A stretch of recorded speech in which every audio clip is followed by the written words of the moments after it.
No bake macaroni, very easy, swak sa budget at napakasarap. Ito po ang niluto ko today. Ito po ang dinner namin. Ayaw namin kumain ng ulam at kanin. So ito po yung naisipan ko lutuin. Napaka-easy lang po at napakasarap. Napaka-creamy ng cheese. Ayan po. So magluto po tayo. Una ko pong ginawa, naghiwa ako ng bawang.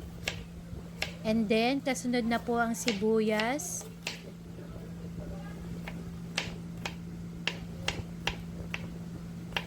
At pagkahiwa ko po ng bawang sibuyas, meron po akong 7 pirasong hotdog.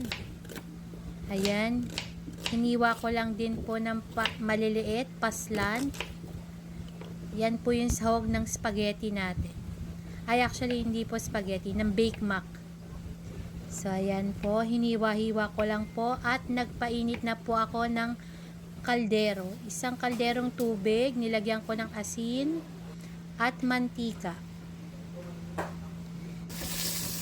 Habang nag-iinit po ako ng tubig, hinintay ko kumulo, nagsalang na po ako ng butter sa kawali and then inilagay ko na agad yung bawang. Mekus-mekus and then sibuyas naman po. Hinalo-halo ko lang mabuti hanggang maging translucent na yung itsura. Ibig sabihin, okay na po yan. Luto na. Ayan, ganyan po dapat ang itsura ng bawang sibuyas. And then, nilagay ko na po yung 100 peso na giniling. Ayan. Hinalo-halo ko lang po mabuti. At pag medyo namumuti na yung giniling, okay na po siya. Nilagyan ko na po siya ng mga pampalasa, paminta at magic sarap.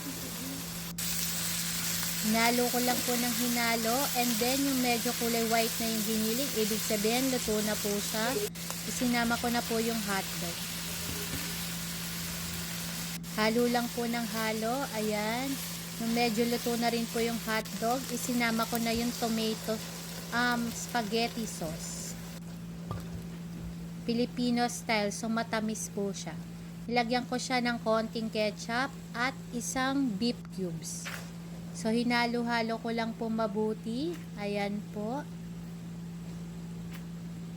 Nilagyan ko rin po siya ng isang kutsarang asukal para mag-balance yung lasa niya. And, nilagyan ko siya ng konting evap milk para maging cheesier.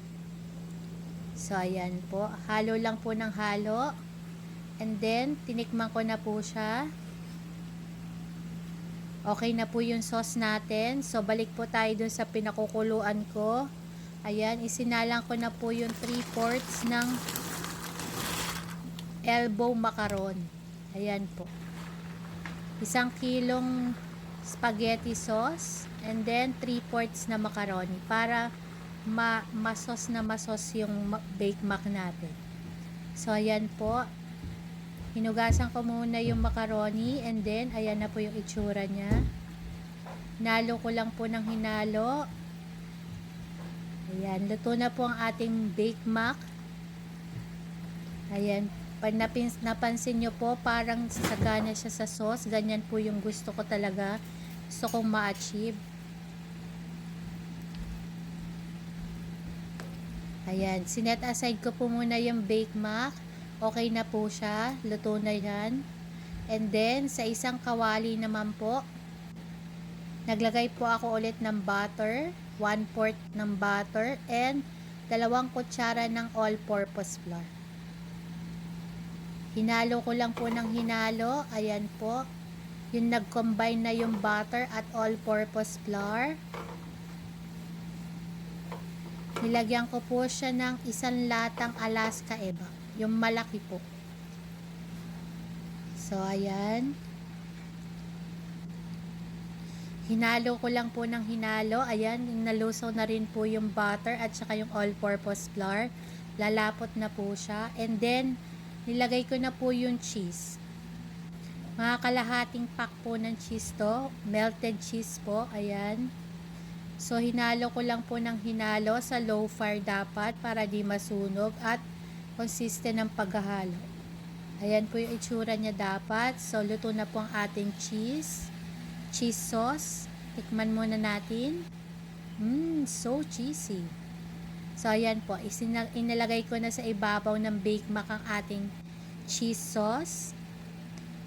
At nilagyan ko ng konting design. Ayan. Spring onion lang naman po yan. Konti lang po. Para magandang tignan.